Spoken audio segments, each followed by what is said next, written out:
Sejam bem-vindos ao canal Alquimista da Bolsa. Essa semana, uma semana de muita volatilidade, decisão do Copom, que manteve a taxa de juros em 13,75. Mas o contexto é muito mais amplo do que isso. Falando exatamente sobre a reunião do Copom, manter a taxa já era esperado, mas o comunicado preocupou bastante o mercado, porque o comunicado diz que a Selic deve se manter em 13,75, mas dependendo da PEC da transição, ou dessa transição para o novo governo, e dependendo da repercussão que isso trouxer para a nossa economia, principalmente um descolamento, um aumento da taxa de câmbio, vai fazer com que o Banco Central tenha que subir um pouco mais a nossa Selic para controlar essa alta proveniente, a alta da inflação proveniente do aumento da taxa de juros.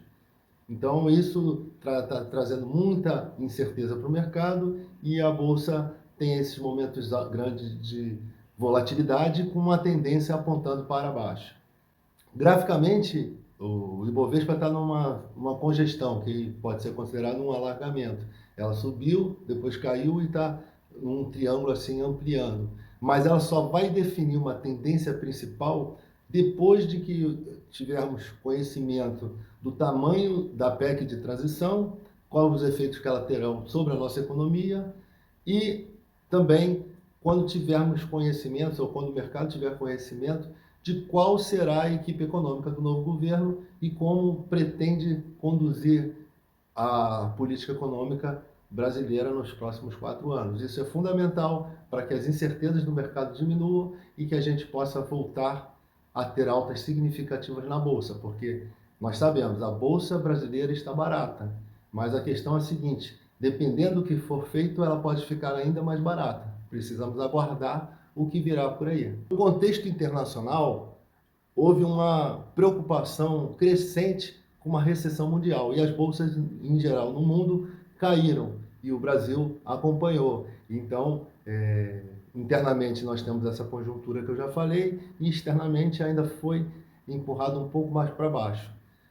De positivo no contexto internacional, existe a flexibilização da Covid-0 da China, que gera uma perspectiva de que a China possa voltar a crescer. E é aquilo, quando a China cresce, como o Brasil é o nosso principal parceiro comercial, o Brasil também cresce e principalmente os setores de mineração e siderurgia. Então, é uma perspectiva de que a própria Vale possa subir.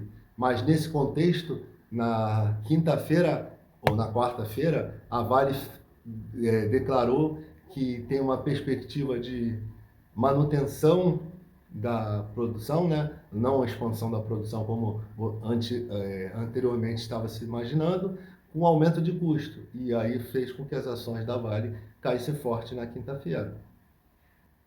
Então, resumindo a semana, segunda queda forte, terça uma recuperação pequena, quarta e especialmente quinta quedas fortes. E chegamos então na sexta-feira, dia do Jogo do Brasil, com expectativa de redução da liquidez.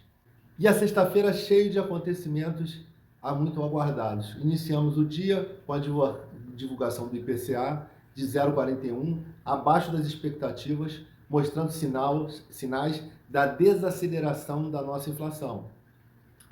Logo em seguida, o Lula fez um pronunciamento e começou a divulgar os seus ministros.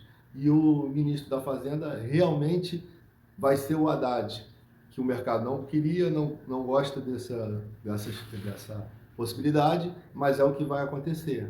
A Bolsa em si não reagiu muito nesse sentido, nem porque já estava precificado. Então, o Ibovespa da sexta-feira praticamente ficou estável, e porque, independente disso, a China continua avançando na sua flexibilização da Covid-0 e a China, com a China crescendo, o Brasil acompanha porque é nosso principal parceiro comercial. Então aqui a Vale subiu bem e o setor de mineração, em modo geral, também subiu.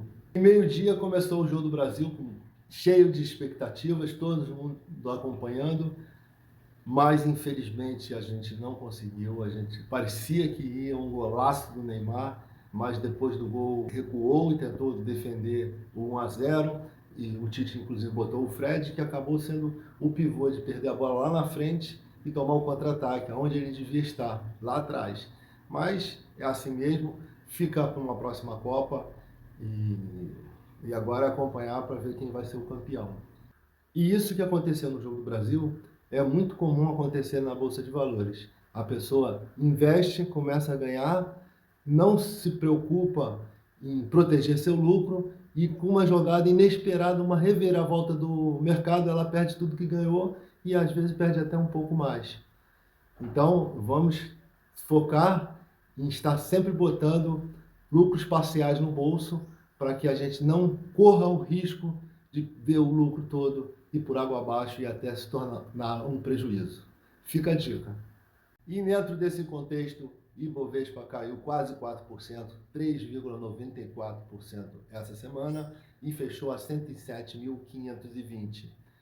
Eu vou ficando por aqui, desejando a vocês uma boa semana, bons trades, e na próxima semana a expectativa é de que, conhecendo um pouco mais do novo governo, do que vai acontecer, a Bolsa possa estar começando uma recuperação. Não esqueça de dar like no vídeo, seguir o canal, estamos todo sábado aqui no YouTube e diariamente no Instagram. Fique com a gente.